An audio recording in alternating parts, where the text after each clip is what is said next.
भूमिवर्गः भूर्भूमिरचनानन्तारसा विश्वम्भरा स्थिरा धराधरित्री धरणिः क्षोणिर्जागाशपीक्षितिः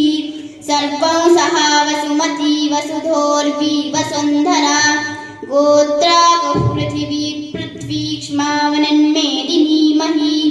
विपुला गह्वरीधात्री गौरिलाकुम्भिनी क्षमा भूतधात्री रत्नगर्भा जगती सागराम्बरा नृत्तिका प्रशस्ता मृत्सा मृत्स्नाजमृत्तिका उर्वरा सर्वसस्याढ्या स्यादूषः क्षारमृत्तिका ऊषवानूषरोद्वावप्यन्यलिङ्गौ स्थलौ स्थली समानौ मरुधन्वानौ द्वेखिला प्रहते समे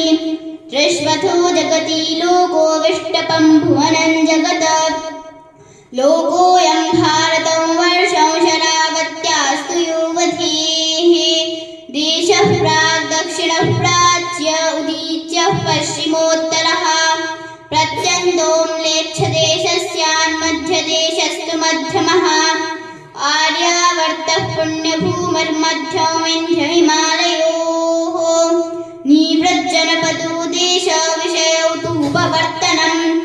त्रिष्वा गोष्ठान्नडप्राये नड्वा नड्बल इत्यपि कुमुद्वान् कुमुदप्राये वेतस्वान् बहुवेतसे शाद्वलश्चादहरिते सजम्बाले तु पङ्गिलः जलप्रायमनूपौ स्यात् पूंसिकच्छस्तथाविधः स्त्रीशर्करा शर्करिरश्चार्करश्शर्करावती देशे वालिमावेव मन्येयास्तिकतावती देशो नद्यं वृष्ट्यं सम्पन्नव्रीहिपालितः स्यान्नदी मातृको देव मातृकश्च यथाक्रमम् सुराज्यदेशे